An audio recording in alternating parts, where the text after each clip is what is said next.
Ultima! The state of that thing.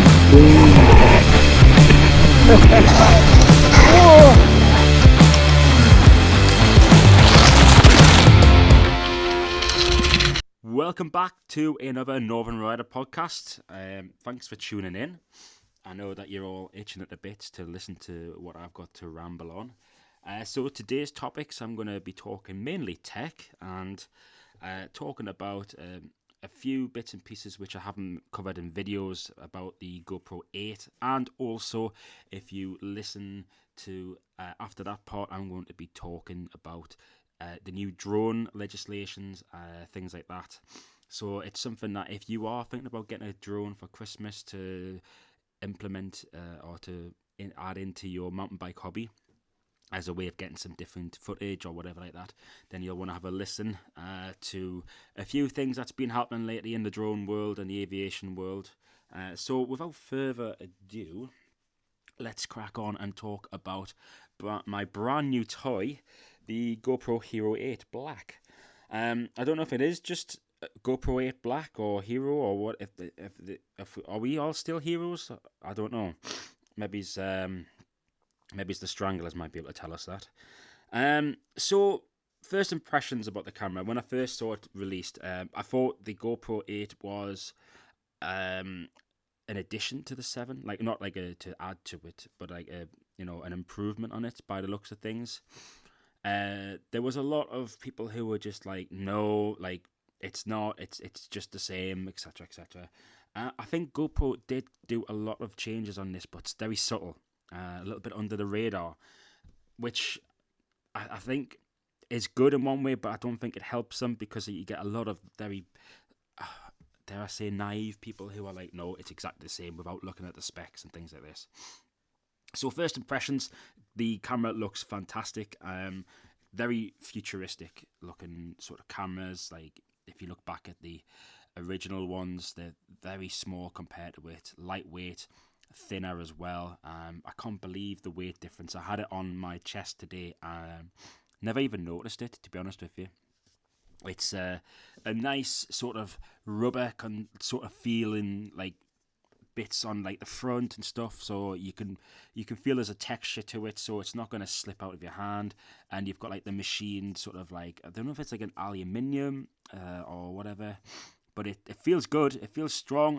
I feel like I could kind of batter it a little bit and it's not going to really do much damage to it. The buttons, so the top button where you have your normal kind of like your clicker button for like pressing to start the video and things like that, that's recessed up. It's got a nice feel to it. The power button and your mode button, so like your selection, is smooth. It's like flush with the side, although it's got a rubber texture on it. I feel like they could have made that maybe a little bit bigger. It just, I had gloves on today and I was just had not struggled, but like it was more difficult than if I didn't have gloves on. Which I'd imagine some of you will be using this with gloves, to be honest with you. But yeah, for the most part, like the construction is absolutely fantastic, really good. The only other thing is, there's a couple of things I want to talk about as well.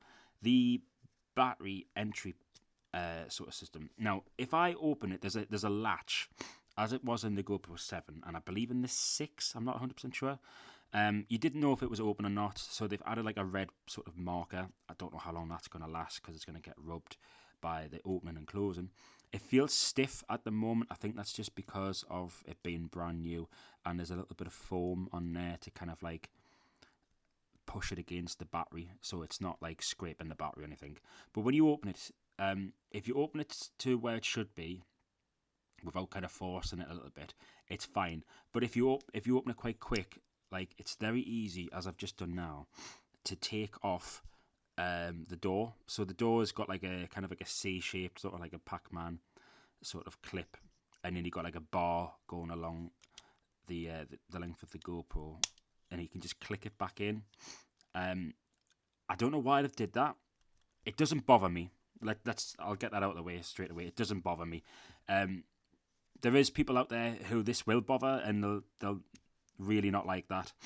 It doesn't bother me. The only thing is, if you are like if you're in a situation where, like, say for example, if you're on a mountain, if you're skiing or something like that, or if you're mountain biking, and you need to change the battery out, and you open that up and then you flick it, and if you flick it too hard and it comes off, and you drop it on the floor, the chances are it's going to fall pretty much down. But you know, when you drop things, they'll catch an edge somewhere, and then it'll flick it about 6 miles down the road, and then you'll find it somewhere else. You'll find it in Timbuktu somewhere, and you'll be like, ah, that's where I dropped it. But apart from that, it seems sturdy. The door seems really thick. It's got a little bit of weight to it. I've got no concerns of it, really. I mean, it doesn't bother me that there's a hatch that comes off. I don't know why they have done that. I'm assuming it's something to do with the upcoming mods that they've got as well. So GoPro is releasing the mods. So these mods are basically going to be, there's a light mod, there's a media mod, and another one as well. So the media mod, I believe, is it's the speaker. So I think you're going to have to take the door off and then attach it on. I think that's probably why they've done this. If that's the case, then fair play. That's GoPro just being clever and thinking about other things to do with the camera as well. Again, not everyone's going to like that, and I can completely understand that. You know, it's one of these things where, like, if you use the media mods and things like this, then it's probably going to make your life a lot easier. If you don't, maybe try and see if you can refrain from opening it if you really don't have to, or use a method if you're going to, like, take the battery out and replace it, or even the memory card for that matter. If you maybe take your helmet, I know it might be a faff, take your helmet off, do it inside there so it catches in there, or if you do it over a glove or something like this, do it in some way which that if it does drop, it just falls right where you can see it. I think that might be a really good option, and that's not just me just trying to defend a weird opening on here, a weird door. I think this is basically, I think I'm gonna call it down to common sense, because I would do this with other ones as well, the other GoPro action cameras and stuff.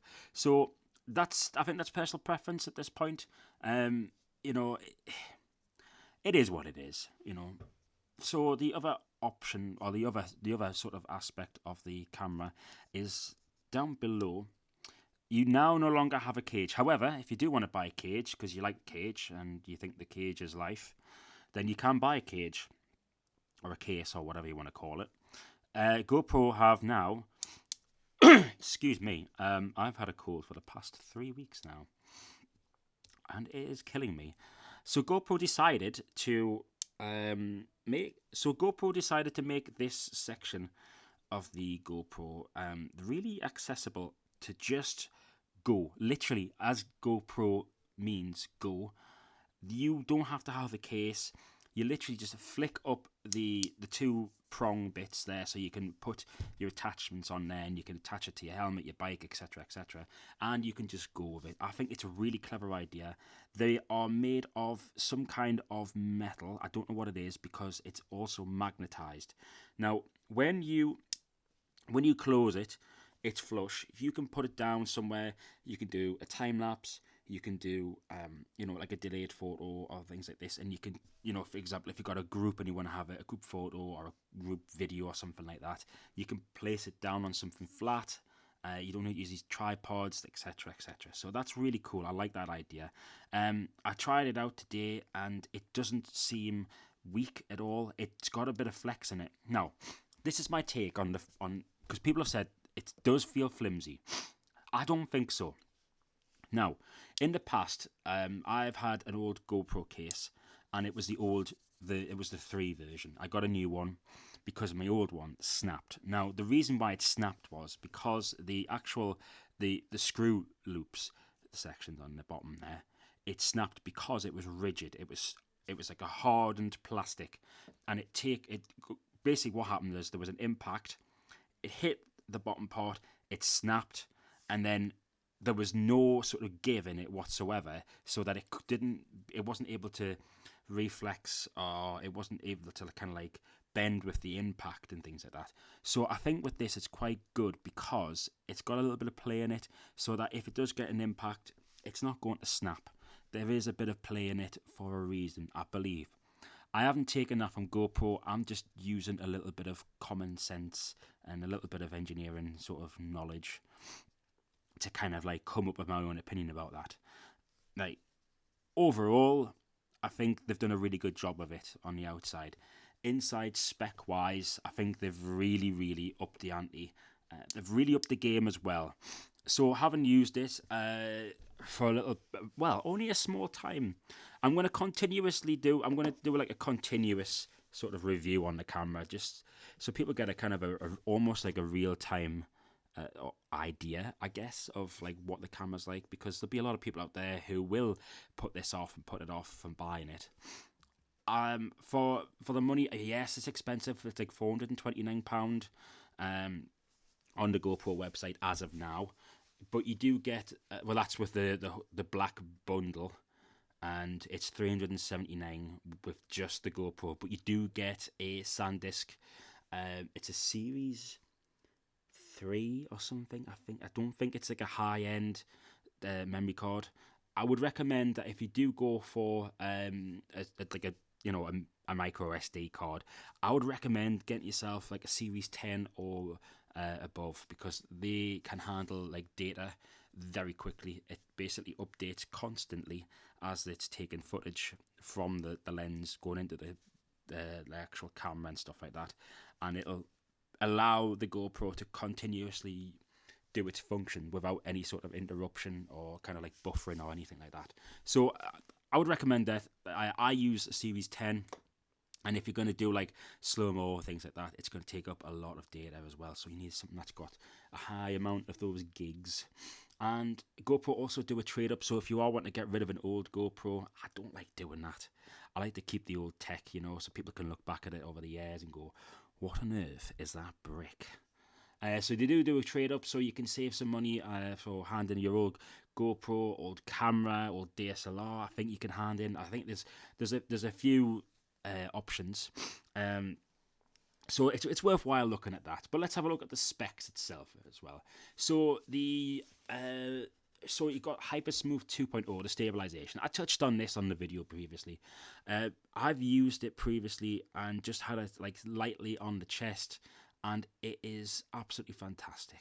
I can't believe we are able to do this. Now, if you look back into the previous sort of era of, well, I'm talking about previous era. I'm talking about like maybe in the last sort of like 5 years, when you had the GoPro 4, which was possibly one of the best GoPros that they've ever released.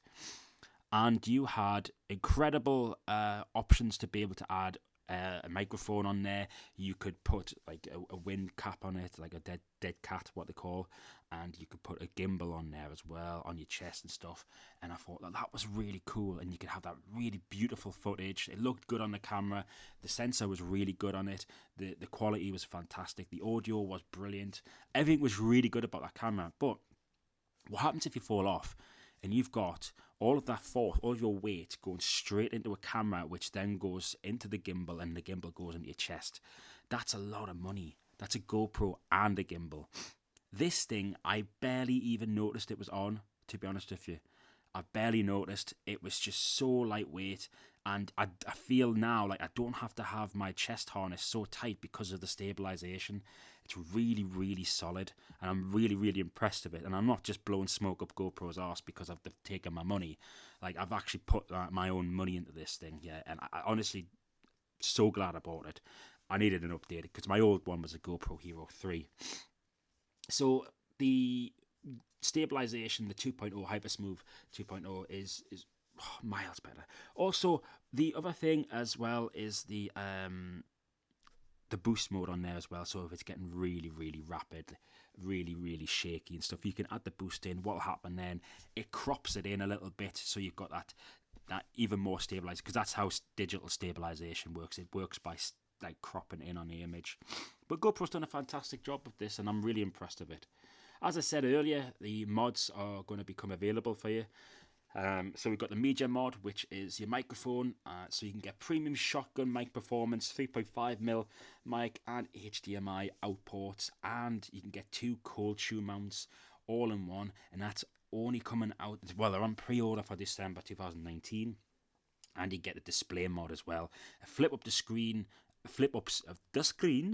Went a bit Italian there. Sorry, Italian people. I know you're probably not listening, but a flip up mod screen. So basically, all it is, it's a screen so you can see yourself.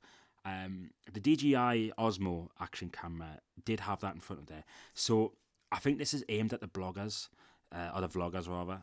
That's aimed purely at them. I don't think me as a mountain bike channel or like an adventure sort of type, I don't think I'm going to use that.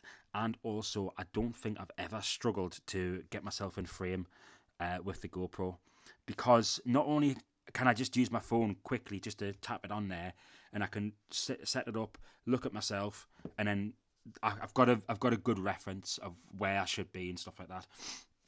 It's enough for me for the display mod, but it's basically, it's good for somebody who might need that. If you're going to use that as your main vlogging camera, or you're going to have it set up on a tripod, things like that, I can see why. Light mod, it's powerful LED lighting for the GoPro 8, and you can attach it to a GoPro mount, or you can use it alone. The alone part, potentially, I think that would be cool. And I can see if you're going to be going into some really, really dark, like if you're going caving or something like that, I think that's a great idea. But I think as it stands, I'm not a fan of this light mod. If you're using it to light yourself, it's going to look awful. Your skin tones are going to look really off. It's going to overexpose your face, things like that. If you're going to edit things and stuff, I don't think it's really that good. I haven't seen anybody using these mods yet, so I've not seen any different ideas of how people are going to use it and stuff. I think I'm just looking at it as a very blank slate at the moment and going, light mod is for lighting something up, etc., etc. So it'd be interesting to see how people use these creatively. And I know it sounds stupid because it's like, it's a microphone, it's a display, and it's a light. But it'd be interesting to see what people do actually do with them, and see how I think GoPro envisioned people using them. Next thing is by far my favourite thing. I don't think I'm going to use most of these things, but because like GoPros, everyone's known GoPros just having a wide angle on it, like the fisheye sort of look, which I always loved. I loved watching the old skate videos with that as well. So the digital lenses are basically, you start off with, you've got super view, which is 16mm, which is fantastic.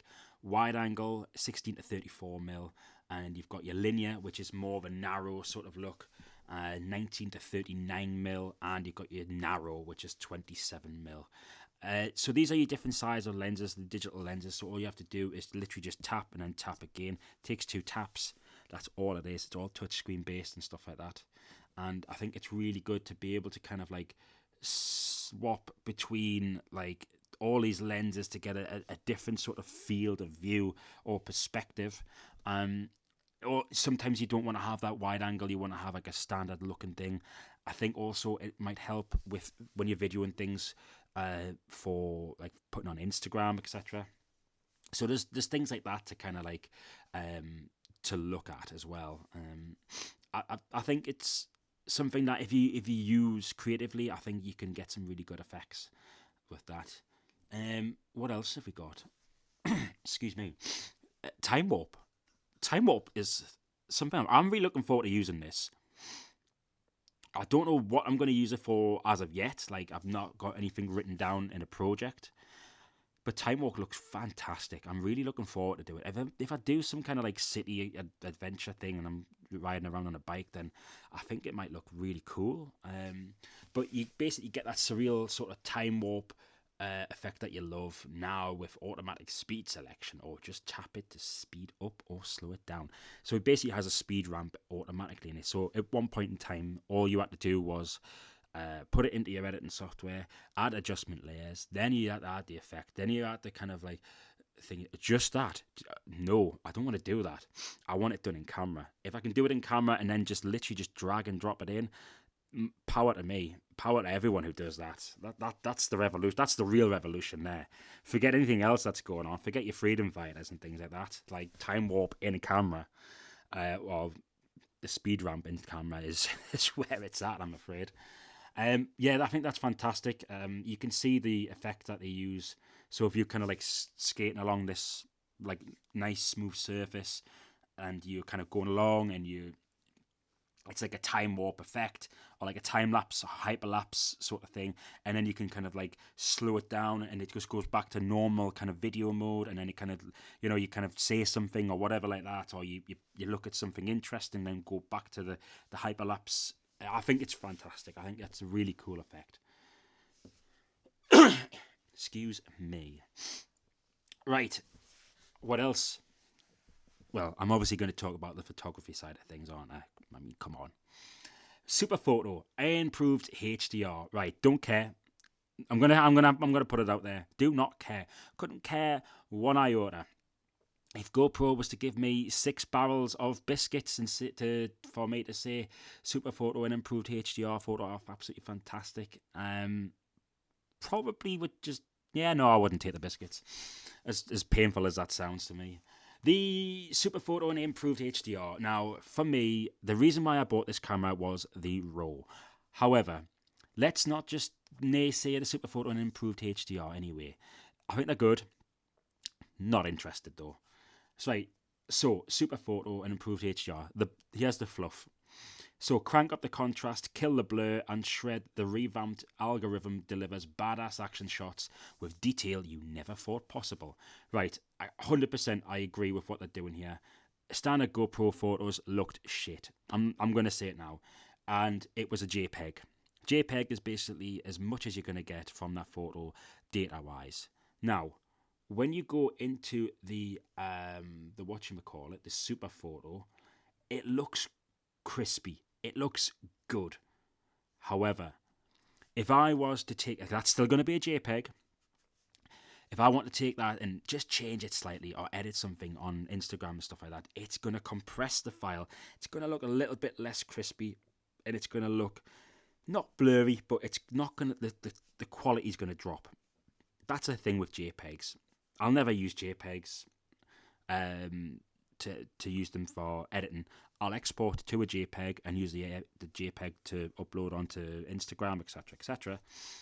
But I don't know. I think there's possibly going to be a time where JPEGs aren't going to exist. I read something a long time ago about that, but I don't know. RAW. Now, what is RAW? RAW photos come. So if you're into photography, if Lou is listening, he's going to be getting excited about this. RAW is basically, it is the most neutral, so basically it's a photo. When you take a photograph on a DSLR, which is a digital, oh god, I've forgotten the name of it now. Oh, that's really embarrassing. Oh no, right. Anyways, forget that. So a DSLR is your big beefy camera, the pro looking cameras. So what happens is, when I take a photograph in RAW format, basically, it'll take a photograph which is all neutral. So the colour palette's like as neutral as possible. It's sour cream, it's white, it's beige, and there's a reason for that. It then holds so much more information. If I was to take a photograph and get something wrong on there, or if I want to adjust something, I've got the information inside that raw digital photograph to be able to adjust it, and it's not going to destroy the image or anything like that. It's going to be able to handle adjustments to temperature, or to contrast, or to exposure, shadows, blacks, whites, etc. All those sort of things are able to be done because of the raw image. Excuse me. Now, the reason why I like that is because it means that I now no longer have to take my DSLR, which is an expensive camera. I mean, I'm talking about £1,800, to take that out on anywhere. I mean, I don't need to because I've got RAW. Now, this will limit the photos that I take in one aspect. So the fact that I've got a DSLR, it means I can change the lenses. I've got a big lens, small lens, wide angle lens. I've got everything. Yes, I've got the fact to go from wide to narrow on this. However, I will need to zoom with my feet, as is often said in the photography world. Now, what does it mean for the camera itself? Well, it basically means that I can take some really interesting images. I can get really close to the action. as an action camera does, take the photographs. I can use the live burst mode as well. I don't know if that can be used in RAW. I'm going to find out as well. But it just opens up a whole new level. It's not going to be professional grade. It's not going to be like the best quality, and it's not going to take over, the world of, the Squid's world of journalism and things like this. It's not going to. Let's get that clear. But for me, as somebody who's, on social media and doing like bits of photography and things like this, then it does help me out a lot, and it means I can compress all of my gear down. Like I said, I had, when I went out for a bike ride today, I had everything on me. I had like my spare parts, like my inner tube, tire levers, like I had the bike tool, things like that, stuff that I needed to get me back home in one piece. And I had the GoPro attached to my chest. Honestly, felt like I was riding with nothing, and I love being able to ride with nothing, but you can't, because you don't know if you're going to get a flat tire or you're going to get problems with this, that, the other. You need to adjust something. It's too risky.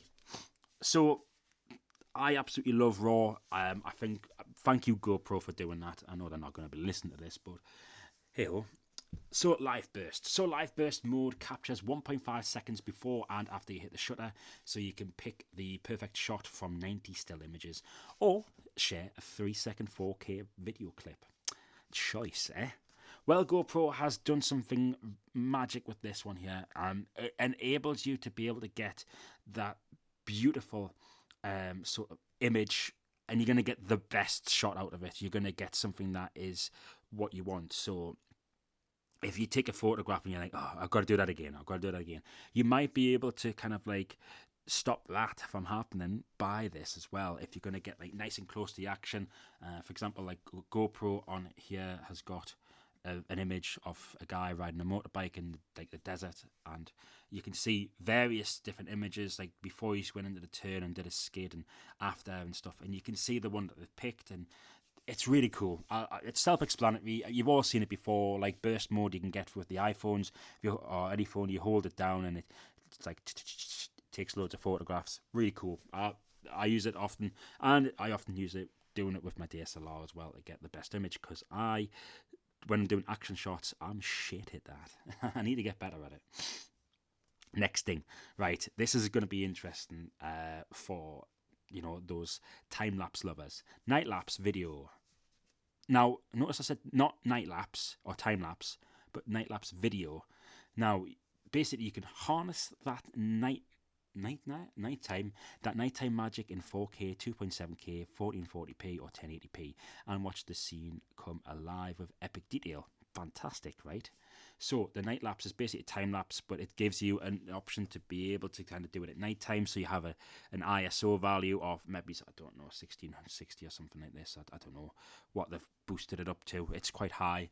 So you can get really, really nice quality at night time as well. And you're able to kind of capture things in some fantastic quality as well. I'm interested in this. I'm hopefully going to be heading off to Norway in the next summer. So I would really love to get the Northern Lights with that. That'd be, I think we can all agree that would be pretty epic. So yeah, it looks really good. And it gives you an option to do like different things, just to add that different sort of like style to the actual camera. So high fidelity audio. Excuse me. So 3 mics were reduced with reduced wind noise, and you get like natural audio quality even at breakneck speeds. I don't know at breakneck speeds, because if you're going at that speed, I think it'd be blowing through the camera, the microphone a bit. There is 3 cameras on here. There's one at the front, as you'd imagine. There is one at the base where the connection point is, and I do not know where the other one is. So there's one there, possibly on the side, I think it is. It's the only place where there's a hole. Yeah, so that's pretty cool. I mean, I've listened to the audio back on it just through my phone, and it sounds all right. There is no option to be able to add your own microphone on here unless you get the media mod, which is the microphone. Thanks GoPro. I think you're going to upset a lot of social media types with that one. I think that's the only downfall I can see with that. If the GoPro, if there's a way that you can make the audio sound really good with this camera, then fair enough. We'll see. I need to do more tests with that. Is it waterproof? Yes, of course it is. It wouldn't be a GoPro without that. Really rugged as well. Like I said before, the construction. It feels like there's a weight to it, but it's light as well. I know that contradicts itself, but it just feels strong. It feels like it's not going to give in to, a little bit of a knock around. It's waterproof down to 33 feet or 10 meters. I believe that's probably just them being safe. I think you might, I don't know, you might be able to take it further down. I don't know. I wouldn't risk it though. GoPro app. Have I used it? Yeah, I've used it a little bit. What do I think of it? Well, I think it's all right actually. It's been dead easy to connect to. Previous models, like GoPro 3, Black, Hero, whatever you want to call it. It took, I had to create a password, I had to do this, I had to log into this and log into that. By the time you've done it, you're like, I've give up, man. Fantastic though. Really impressed with the app that it works so fluidly. So I literally just went and downloaded the app, and then asks us if I wanted to connect to the camera. I clicked yes, connect to the camera, and that was it. Literally, that was it. Can't complain at that, really. There's nothing much else to say about the app other than the fact that you can edit things, you can do little kind of like, you can create a little edit on it, I'd imagine, with the GoPro sort of title and stuff like that at the beginning and stuff. So, yeah, really good, nice and fluid. You can do voice control. There's live streaming at 1080p now as well, which I'm going to use at some point. Presets and shortcuts as well. That's a really good one to do. Photo timer as well. I've not used that one yet. Short clips. That's something else as well. I believe that you can do that with the actual app. You call the shots. So you can do 14 voice commands like GoPro start recording, or wake up the GoPro with GoPro turn on. I was screaming at the GoPro the other day, and I was like, GoPro turn on, GoPro this, GoPro that. It wouldn't do anything, and I thought, this is bullshit. Turns out you have to turn that on. So if you are wondering why it's not working, turn the voice commands on. Don't be an idiot like me. So that's the GoPro in a nutshell. So let's have a recap of what's happening with the GoPro 8 Black, the Hero 8 Black rather. Hypersmooth 2.0 plus boost, time warp 2.0, 12 megapixel cameras, 4K at 60 frames per second, 1080p at 240 frames a second, 8 times slow-mo, which is fantastic, 1080p live streaming, touchscreen, waterproof down to 33, 10 meters, super photo plus HDR, not forgetting RAW as well, built-in mountain, live burst, and it says at the end RAW. Absolutely fantastic. I don't know. I like it. I like tech. I don't get tech often as well because a lot of it's expensive. If you break it as well, GoPro has GoPro Plus, so you get unlimited cloud storage of your GoPro footage, and also damaged camera replacement, no questions asked. 50% off your mounts and accessories at GoPro.com as well. And I believe, I don't know, I think it's only like 5 or 6 quid a month, I think it is. I mean, that's not bad. Can't complain at that. I mean, yeah, the camera shouldn't break or anything like that, but the off chance that you do absolutely smash it. If you do smash a GoPro, like if you really damage it, send me a picture of the said GoPro being smashed. I'd like to see the damage, because bearing in mind, I've seen a video of a GoPro falling from a skydiver's helmet and hitting the floor, and you still see everything. It still works. How? I really don't know. They're the most rugged things on earth. They're fantastic. Right, so if you're not here for the GoPro and you came for drone stuff, I do apologise. I know you've had to listen to a lot of waffle. I'll try and maybe get a time indicator so you can just listen to the drone stuff. Right. Excuse me. Right, so let's go over what exactly is going on in the drone world. Now, the drone world has been taken by storm lately by the new aviation sort of rules would you wear by the CAA. So that's the Civilian Aircraft Association, I believe. So 10 things you need to know about flying drones. Number 1, drones can and do present a very real hazard to manned aircraft pilots, including military pilots, have reported near 50 near misses with drones last year alone. A near miss, it nearly missed. Does that mean it hit? There's a George. If you know who George Carlin is, he's an old comedian. He died a few years back now. He had this thing about near miss, and he said like it nearly missed, but it didn't. I think they should change that to a near hit. I don't know why a near miss. I don't know. That's weird. Anyways, so just be careful with your drones. Don't fly them into airports like they did last year at Heathrow and Gatwick, Bell Ends. Number 2, drones, including model aircraft, are subject to the law through the Air Navigation Order. So that's the ANO. Number 3 it is your responsibility to fly safely and within the law. If you don't, and individuals have been, you could be prosecuted.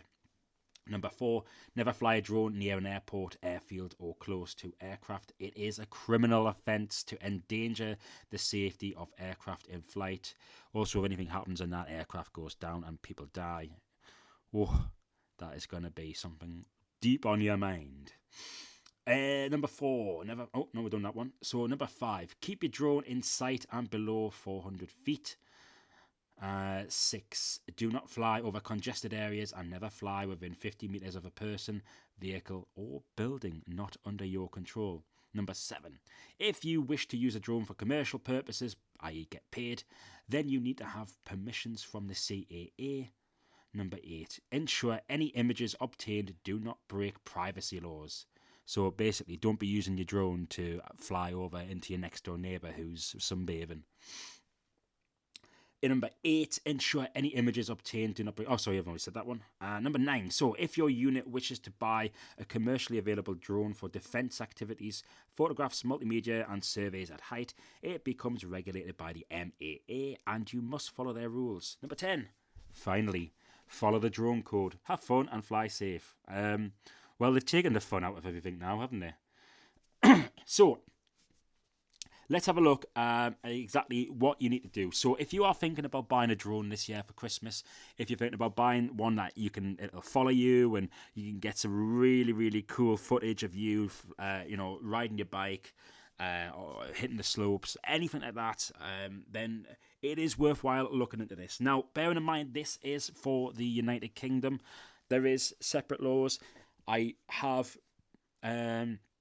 on good authority that Canada has an even stricter drone policy in place, and they are extremely, extremely heavy on the law over there. Now, I do believe you actually have to get a pilot's license. I'll explain more about what you need to do about the UK. However, if you are in Canada, you will need to get a pilot's license, and that includes learning about weather charts, learning about lift and all sorts of things like that. It is crazy, and I believe it's quite expensive also.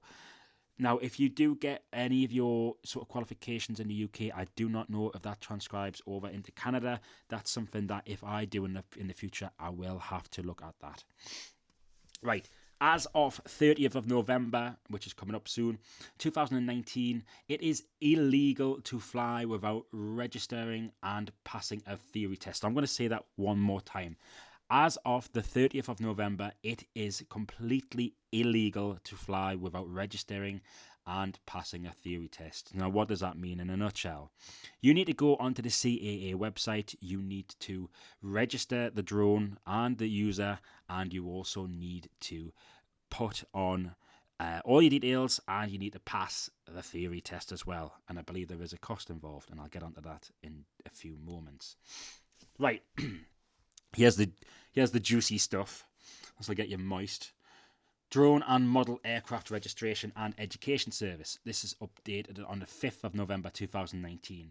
So, registration mandatory from 30th of November, as I've already said. The UK's new Drone and Model Aircraft Registration and Education Service is now live. There are two elements to the online system.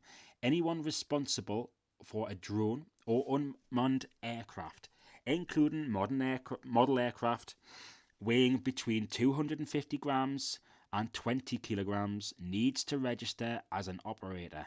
The cost for this is £9 renewable annually. So it's £9 a year, folks. Anyone flying a drone or unmanned aircraft, including model aircraft, weighing between 250 grams and 20 kilograms, must take and pass an online education package. This is free and renewable every 3 years. Both of these requirements become law on the 30th of November. So what do you think about that? If you want to leave a comment down below in the comment box, that's fine. Now, what do we think about? I mean, this is important. This is vastly important because there is a lot of people who will just get drones and fly them anywhere. We need to have some sort of logic and some sort of law in place to protect the people who use these commercially and use them, in a safe manner and environment. I don't think it's,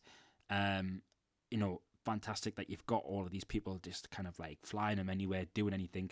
And you see, I'd imagine there's a lot of people who took photographs of planes, like the plane spotters and things like this, and they wanted to get a really cool angle and stuff. So I can understand things like that, but at this day and age, and there's the height of the terrorism threat, things like this, it's too easy. It's too easy for things to go wrong. And I know that a law isn't going to stop somebody from, doing something awful, but if we can kind of modulate things and, make things harder for the idiots to get a hold of, then I think that it's a step in the right direction. It's not going to be perfect, but it's a step in the right direction. So, as I mentioned, so it's basically a model aircraft or a drone weighing between 250 grams and 20 kilos. So, DJI, I believe it's DJI, who came out with their drones. So they've got the various drones, which are amazing, and I really want one. They had the DJI Mini, and they did a complete and utter thug life, straight out of Compton. They did, I think it was 249 grams. 249. It's a gram under. That's a big fuck you. That's brilliant. So if you do get the DJI Mini, you do not have to get any sort of, well, actually, anyone drone right? So yeah, you might need to just you might have to. I don't know. It's better safe than sorry, I guess. Like this is important because it's under the weight limit, so technically it's a toy. I guess it's not really it is a drone, but it's not in their eyes. I don't know. But they've did that on purpose. You can tell because they're going to get more sales out of this, not because it's smaller and everything gets smaller and better and things like that.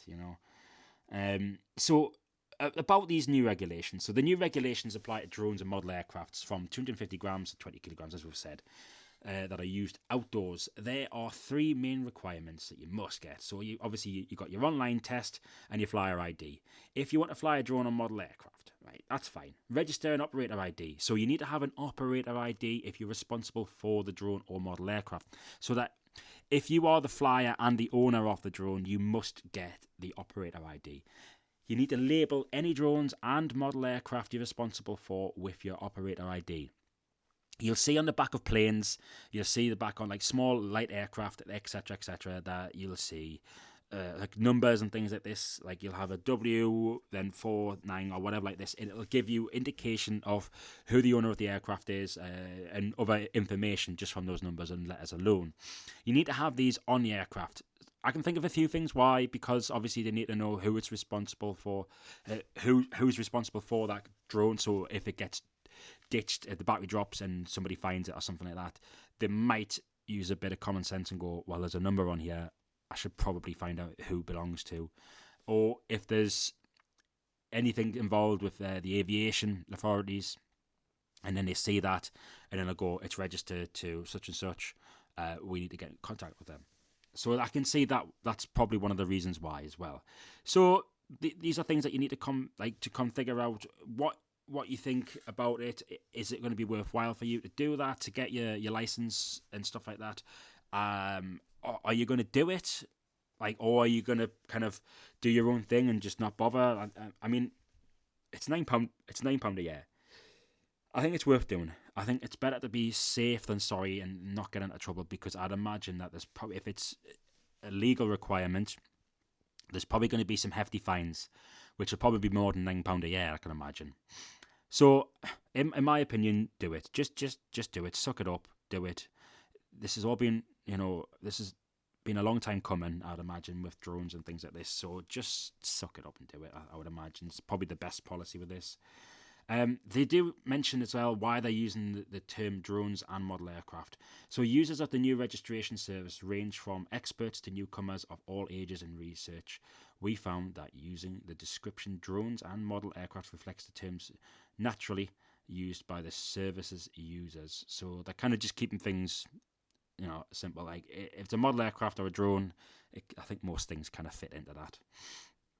Right, so it mentions on here about the flyer ID. So anyone who wants to fly must pass an online theory test and on-fly test on flying safely and legally. So it's basically safety and legalities within that test. The test has 20 multiple choice questions and the pass mark is 16. You can take the test as many times as you need, so it's basically click and choose. Common sense sort of answers, I'm going to assume. All the knowledge needed to pass the test in a new drone and model aircraft code. When you pass the test, you'll get a flyer ID, which acts as your acknowledgement of competency as a remote pilot from the CAA. Minimum age, none, but children under 13 can only register with a parent or guardian present. Registration period for 3 years. A fee is for free. Right, cool. Operator ID. Anyone responsible for a drone or model aircraft must register as an operator. So if you own the drone and you don't fly it, then you don't do the operator ID. You only have to do... the operator ID I think you need to do, and then the flyer ID is somebody who's going to be flying it. Or it could be the other way around. I'm not 100% sure. Thankfully I'm giving you advice on this as well, and I know everything. So operator ID. Anyone responsible for a drone or model aircraft must register as an operator. When you register, you'll get an operator ID with your certificate of registration. You must display your operator ID on your drones and model aircraft. You can use the same operator ID for all your drones and model aircraft. So the operator ID and the flying thing is, if you have multiple drones, it acts for all of them. You must be aged 18 or over to be an operator, minimum age 18. So registration period is 1 year, and that's a fee of £9. So that's the operator ID. That's the one that costs £9. So if you're going to be flying it, then you need to be doing that one. That is you need to be on all of them, really. But so £9 a year, which isn't too bad, really. I mean, you can probably find £9 a year on the street if you pick up a pound off. You can behind the sofa. See if you can do that. See if anyone wants to do it, if anyone's going to buy that and do that, see if they can just save up from pennies or find coppers on the street or something like that. See if they get £9 a year out of this. Be interesting. Online and offline service. So people will be able to register and take the test online at the new service. There will be a link to the new service from the caa.co.uk. An offline service will be available for people unable to register online. So if you are very old-fashioned and you don't want to use the internet, then you can do it offline. Using a drone or model aircraft abroad. Aha! Right, here we go. Right, we're into the nitty-gritty stuff now. UK registration is not valid outside the UK. Right, that's me shunned. So if I do go to Canada... probably not going to take the drone, unfortunately. People will need to check with the relevant authority in their destination country for details of local requirements for flying drones and model aircraft. I cannot stress enough how important it is to check things like that out. Because in Canada, there are some serious fines, I think. It's a bit hefty. So please be aware that if you do go abroad, there is going to be something...